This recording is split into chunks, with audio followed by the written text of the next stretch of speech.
So on the Western Front, any questions about this? Should I get rid of that?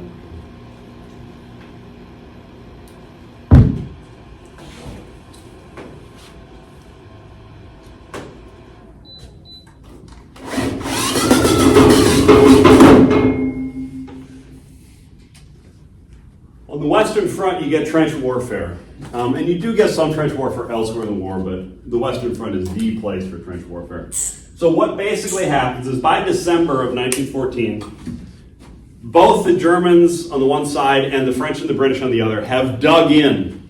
They have started digging trenches, and they have, as I said, they've essentially dug trenches from the English Channel all the way to the Swiss border, right? Switzerland is neutral. And so the front is about 660 miles long. It curves around quite a bit. It's about 440 miles as the crow flies. But it curves around, so you have 660 miles of trenches. You could actually walk from the English Channel to Switzerland without having your head go above ground. The trenches were continuous for all of that. They were dug by hand with hand shovels, those little green camp shovels, you know, with the blade that folds over, and you know, that's what they dug them with. In some places where it was really rocky, the trenches were just barely scratches in the ground, but most of the time they were much deeper. So what you would get then is a trench, and then the enemy would have another trench, and the area between is called no man's land. And that's where they were going out to string the barbed wire in All Quiet on the Western Front. No Man's Land is going to have a big part to play in the Very Long Engagement, which is the next film we watch after Gallipoli. But so you've got these two trenches, and normally they would be something like 300 yards apart. That's, think 3 football fields. It's a long way to run through artillery shells, over barbed wire, dodging artillery craters, and etc. In some places, because of the geography, the trenches had to be closer together, and there were some cases where the trenches were about 30 feet apart, right? So, that's a little too close for comfort. Yes, it is. But usually, you're talking several hundred yards. Now, that's close enough that snipers could pick off each other, and this is what happens at Paul Baumer at the end of All Quiet on the Western Front, although that sniper, they wanted to show you him. But earlier in the movie, they had the German sniper standing in the trenches shooting at the French. And a good sniper, 300 yards is not a problem. And so you stayed below ground, because if your head came up, sniper was going to hit it. And you saw Paul do that. He put his helmet up there and he gets a bullet hole in it.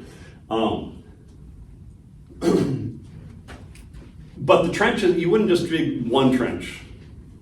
You would actually, if you're going to stage a battle, you have to bring up 20, 30, 40,000 soldiers, and they don't fit in one trench. And so what you do is you have a second trench, and then maybe a third trench, or a fourth trench, and maybe even, sometimes they had 7 trenches, right? And so one historian has estimated that if you take all the trenches that they dug on the Western Front, 660 mile front, and you just made it one trench, it would actually stretch around the world. It was like 24,000 miles of trenches. So you would have this network of trenches on both sides. So like at the beginning of the war, were what the soldiers pretty much doing, just digging? Well, no, the first August and September and October, you were marching. Yeah. It was just marching around all over the place. And then you had a few pitched battles that were really horrific. And then they started digging. And then November and December was really just digging trenches all the way to the English Channel. November and December too. Yeah. And the November and December are called the Race to the Sea, because they're basically, both armies are trying to flank the other one, and they keep digging these trenches, and they're sort of, I almost think of, some cartoon where the character is digging a trench really fast. I just think of the British and the Germans, rushing towards the English Channel.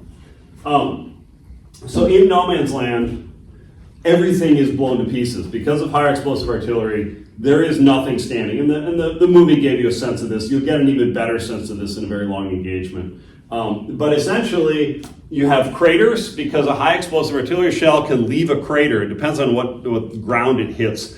But it's not uncommon to have craters that are 15 feet deep, 20 feet deep, and maybe 25 feet across. And in fact, Northern Europe, Belgium, and Northern France get a lot of rain in the spring, and it was not uncommon to have soldiers drowning in those things, so they'd fall into them trying to run across no man's land, and you fall into 15 feet of water with all your gear on, you're not going to swim out, and you can't get up the sides because it's soft dirt and it just keeps crumbling as fast as you try to climb. Has the environment recovered from this? Because Not entirely. Yeah. There are still, my understanding, I have not toured all the battlefields in Northern France, but my understanding is there are still places where you're not allowed to walk because the soil is still saturated with enough mustard gas that you can if you kick up dirt, you might poison yourself. I have talked to people who have walked on your World War I battlefields, and you can still find bone chips and teeth in the soil. I know that up until fairly recently, it was not uncommon, like once or twice a year, some farmer would blow himself up hitting an unexploded artillery shell plowing his fields. I do know the French government still has bomb squads that are mostly just dealing with World War I and World War II artillery shells that turn up from time to time. So yeah, and I'll bring in I have a PowerPoint I can show you what, say, the village of Cambrai. I have some good pictures of before and after, which will give you a good sense of what happened. So every tree, every fence, every building in no man's land is going to be matchsticks. How much longer can those shells stay active? Well, I don't know. I mean, that's an excellent question because, nitroglycerin does break down over time, and I don't know. I just don't know. Like, is some random guy taking in like 200 years going to accidentally explode himself with no context? Like, hopefully he studied enough history to realize why he's being blown up. But who knows? I don't know. That's a good question. will be a fun archaeology later. Usually it's fine to just donate it to Goodwill after a while. So, my grandma called me about that. She lives in Tucson. National news. So what they would do is set up a machine gun with a field of fire, and the fields of fire are overlapping. So there's no way that you can get the enemy trenches without running through machine gun fire. There's no place the machine guns can't reach. And then the trenches are usually 6 feet deep or so, deep enough that you can walk in the trenches without your head being above ground because that'll get shot. They usually have a step a couple feet high so that you can step up and have your head and shoulders above ground. And then they often have a line of sandbags with some openings so you can get up and look out, or et cetera. They did use periscopes so that you could look at what was going on up there without sticking your head up there.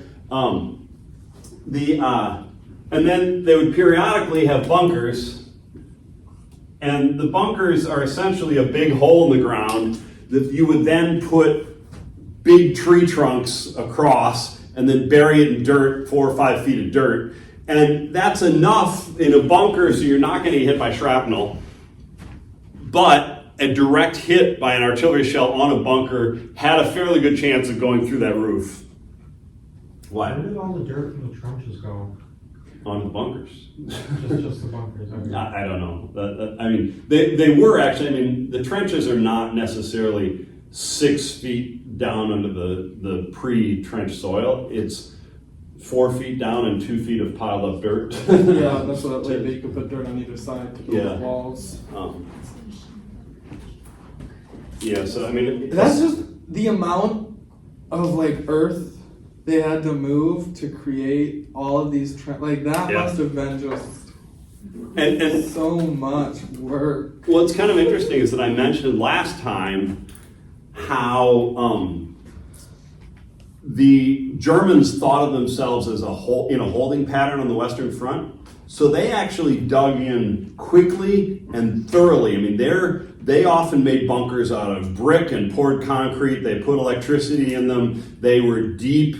They were just basically settling in and saying, we're not going anywhere. But the French and the British knew that it would be very bad for morale to say we're not going anywhere because they're supposed to be kicking the Germans out of France. And so the French and the British trenches tended to be kind of shitholes because they didn't want the morale message of we're here for a long time. They wanted the message to be we're just here for a second or two until we can push the Germans out. And so they didn't make their trenches very permanent. But any questions on that? In 1915, they added another weapon. They realized that nothing was working.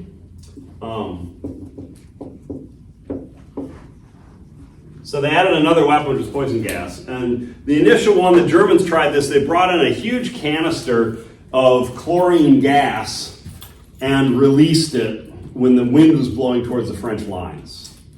Now, chlorine gas is, anyone ever had fun with this? With chlorine gas? No. When I was 15, I worked in a restaurant and I was a dishwasher. I love this story. And so I had to go up to the front of the restaurant and get bus tubs full of dirty dishes and bring it back to the dish room. The dish room was probably half the size of this room, maybe a little smaller than that, at the back of the restaurant. And we had a really slow night. Nothing was happening. One of the cooks had heard that you should never mix bleach and ammonia. Yeah, no. Because No, what no, happens is that no. it releases pure chlorine gas, which is highly deadly. He didn't know that. He just knew that it made some sort of stink or something. So he thought it'd be funny. When I went up to the front of the restaurant to get a bus tub, he went back there and took a pie plate and just poured about 4 ounces of bleach and ammonia in there and left the room. Oh, And I walked back into the room and I took 2 steps into the room and my nose erupted in blood and my eyes started swelling shut and I started coughing. I literally just took 2 steps into the room and it was like blood everywhere and my eyes started swelling shut. I just turned around and ran out. And then we're all like, oh shit, what do we do now? The whole room is full of... no more dishes. Yeah, well, Clear the restaurant, probably. no, well, the room did have an exhaust fan, so and you could just reach the exhaust fan. So we let it go for like half an hour, and then we made the cook run in there who had started the whole thing. We made him wrap a towel around his head and run in there and grab the thing, dump it down the drain, and then run the water and run out. But this stuff can kill you. Yeah, no. So the Germans released chlorine gas, and when the wind was blowing towards the French lines, and it started to move over the French lines, and then the wind shifted, and it wound up killing most of the Germans. That's the issue. It kind of follows the wind. So the French then decided poison gas was a great idea. They started working on better gas. Chlorine gas tends to mix with other things and dissipate pretty quickly, so it's not that deadly. I mean, it is deadly, but it's hard to keep it. Out in the white. So what they came up with is 2 other gases called phosgene and mustard gas. And mustard gas is actually not a gas, it's a super fine powder that floats in the air. And most people can't smell or see mustard gas, but some people think it gives a slight yellow haze, and some people think it smells like mustard. And so it got the name mustard gas. But what those do, well, the French then started mounting those on artillery shells. You would put a canister of gas in an artillery shell with a small explosive charge, so when it lands, the small explosive charge blows the gas everywhere, and then it just creates a cloud of gas. Mustard gas and phosgene essentially are acids. When they come in contact with water or moisture, they turn into a pretty potent acid. And so essentially anything on the human body that is wet is going to get attacked by acid if you're in gas. Now the nasty thing about poison gas is that chlorine, you know if you're breathing it because you get 2 steps into the dish room and your nose explodes in blood and your eyes swell shut. But mustard gas and phosgene, you don't know. You can't smell it, you can't see it, and it takes a couple hours to start working. So you actually can sit there breathing it in for 2 hours before you realize that there's a problem. So any moisture on your body, it begins to turn into acid. So your eyes, it attacks your eyes because they are moist, and lots of soldiers were blinded by mustard gas. You can be permanently blinded if the acid destroys your eyeballs, or you could be temporarily blinded. Adolf Hitler was gassed right at the end of World War I, and the war ended when he was in the hospital blind. He was blind for about a month before his eyesight recovered from a gas attack. But the nastier things are your lungs. You breathe it in, it gets in your lungs, it starts to turn into acid. And your body, to get rid of that, starts to flood your lungs with fluid. And so you start to actually drown in your own lungs. And so you start coughing and coughing and coughing to cough up the fluid. But what often happened is that the acid begins to dissolve your lungs and you begin coughing up chunks of your lungs. And then your lungs start filling with blood as well as fluid because they are dissolving in your chest. And that can obviously kill you. If you get a little bit of mustard gas, you could just have coughing for 10 minutes and you're fine, or you could have serious damage to your lungs. And it was not uncommon for soldiers to survive, but to have so much scarring in their lungs that their lung capacity was like the lung capacity of a 6-year-old child, and they could not work ever again because walking upstairs was, utterly exhausting because they simply couldn't get enough oxygen for the rest of their lives to do any kind of serious work. It also, if it got anywhere you were sweaty, and the most horrifying part is your groin, it would turn into acid there and basically destroy your genitalia or your armpits and burn off all your skin or your feet or whatever was sweaty. So poison gas was absolutely nasty. They probably killed about 1.5 million people during World War I. But they very quickly came up with gas masks, which is the big thing you put over your head. It shields your eyes. You can breathe through the canister, filters out the gas. So you could survive a gas attack, and then you would wear gloves, and you would have nothing exposed to the gas. And that minimized the casualties. So poison gas never turned into a serious. They thought it would be a great offensive weapon. You could poison a certain section of the lines, and they'd have to evacuate, and then you could just break through the lines with gas masks on, et cetera. Turns out both sides developed gas masks, both sides developed poison gas, and it basically changed nothing. And so it just added another layer of horror to all the rest of it. Any questions about that? But because you said mustard gas and the other one they was invisible and scentless. So how did they know? Were they always wearing the gas masks, or no? How did they figure out? Okay, it's time for gas masks. No, they would. They could tell the sound of the artillery shell had a smaller charge, okay. So they could. It made a particular sound, and they would know that's a gas shell. And then, you put on a gas mask, et cetera, and then they would start shouting, gas, gas, gas, Or if somebody got a nasty dose of it and started coughing, et cetera, everyone knows exactly what's going on. Yeah. So everyone else puts on gas masks. They even made horse gas masks. So you mentioned nice. that the contact with moisture activated the acid. That's scary to think about because trenches would constantly fill up with water. Your feet are drenched in water. Absolutely. You already get trench foot from your feet breaking down with all the liquid there. So Yeah. As Zach was alluding to, when it rained, trenches are basically holes in the ground that fill up with water. Yeah. And so it was not uncommon for April and May, trenches would be in 2 feet of water all the time.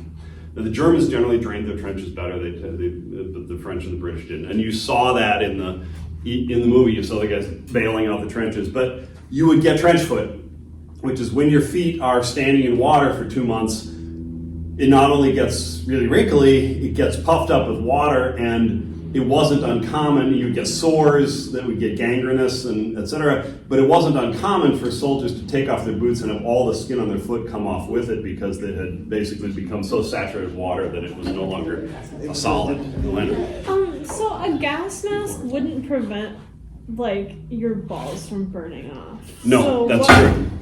But it would give you enough time if To you get knew out that of to there? get out of there. Okay. And then you would get your clothes off before it ate through the clothes Okay. to Yeah.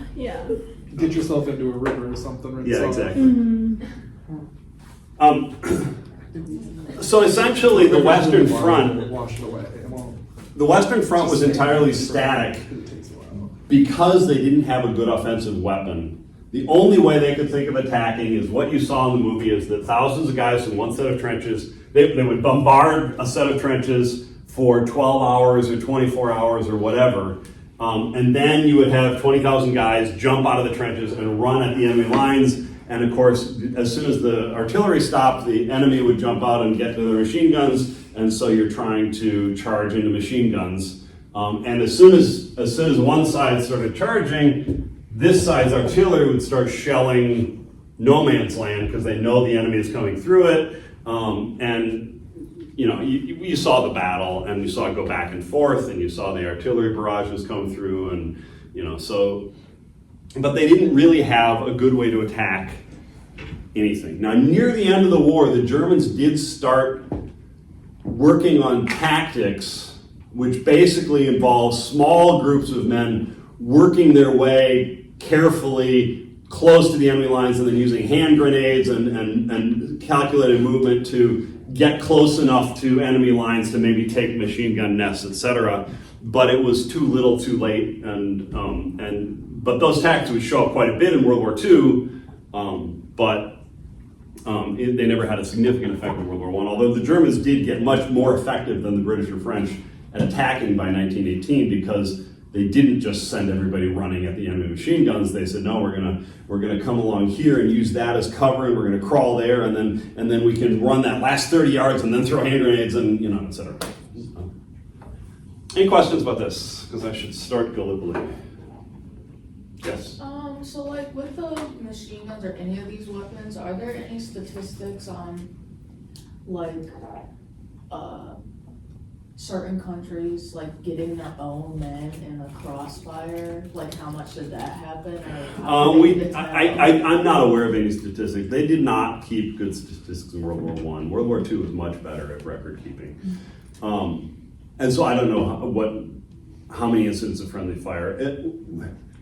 World War I was probably one of the first wars where you had extensive friendly fire casualties, and most of the countries were embarrassed about it, so they did not want to advertise the fact they were killing their own soldiers. I'm not sure they even kept records of it because they didn't want anyone to know about it. But I'm not aware of any friendly fire casualty numbers or percentages or anything. Any other questions? Listen. So, what was the main reason for friendly fire?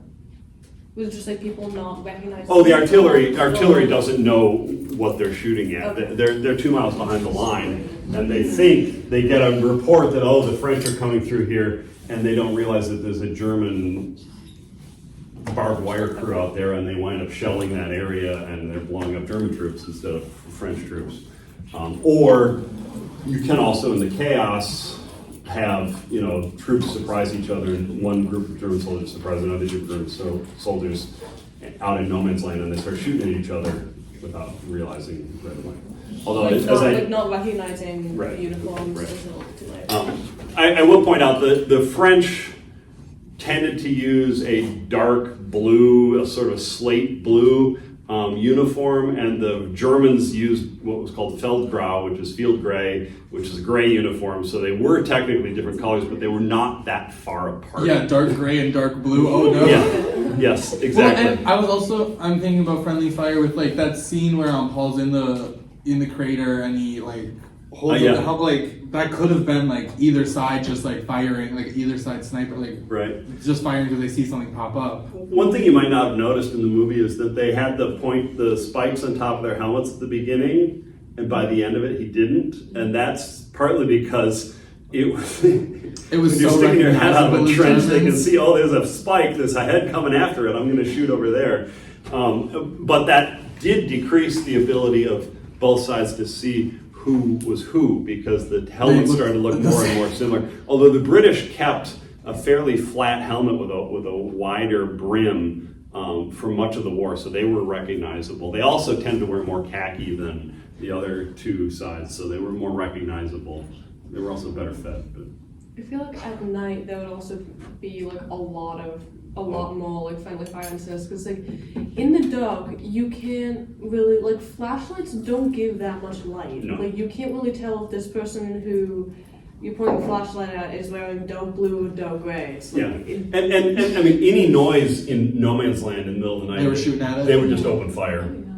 And you saw the flares in the that you would shoot a flare and it would light up, and it could really light up the whole field for 10 seconds or whatever, and that would allow people to say, oh, there's guys, let's fire. But it doesn't allow you to see very well whether they're wearing blue or gray at midnight, In fact, there's a saying in French which doesn't quite have a counterpart in English, but it's at night all cats are gray. And the only thing I can think of that comes even close in English is any port in a storm, but it's not quite the same thing. My cat's gray. Well, then at night it really is gray. Any other questions? Yeah. So in the movie, when Paul was like stuck in a crater at night, Yeah. did they just like cease fire at night so everybody could like rest and they started up again the next day? No, there would be, after an attempted assault like that, there would be a lot of soldiers who were out there, like Paul, who got stuck because of the battle, and maybe they're injured or whatever, and both sides would just be all night, they hear a sound, they're just opening fire on it. So he really had to stay there until daylight when his side could recognize him when he was coming back so he wouldn't get shot, because at night, if he tried to crawl back to his lines, they're just going to shoot him. They hear him, they're going to shoot him. So it's really dicey if you got separated from your and stuck out there. Suppose you sprained your ankle jumping into one of those craters and you can't walk. You're stuck there for a couple days until you can walk, and then you got to wait until there's a moment when you can sneak back. But both sides are going to be. And the other thing about those battles is that after one of those battles, there are thousands of men who have been maimed and are dying out in no man's land, and you don't go get them because the other side will take pot shots at anybody trying to go get them. And so you had to just sit there for days or weeks or however long it took, listening to your buddy saying, come help me, and screaming in agony or moaning in delirium or whatever until he died. That was just what it was. And then, of course, the battlefields smelled horrific because there are thousands of decaying bodies out in no man's land that nobody is going to go get. And rats. Like, I'm sure the gas had effects on the body. Like, the gas was also dissolving, like, all those bodies. Just Yeah, could be. Yeah, I hadn't thought about that, but yeah, probably. All right, let's take a 5-minute break.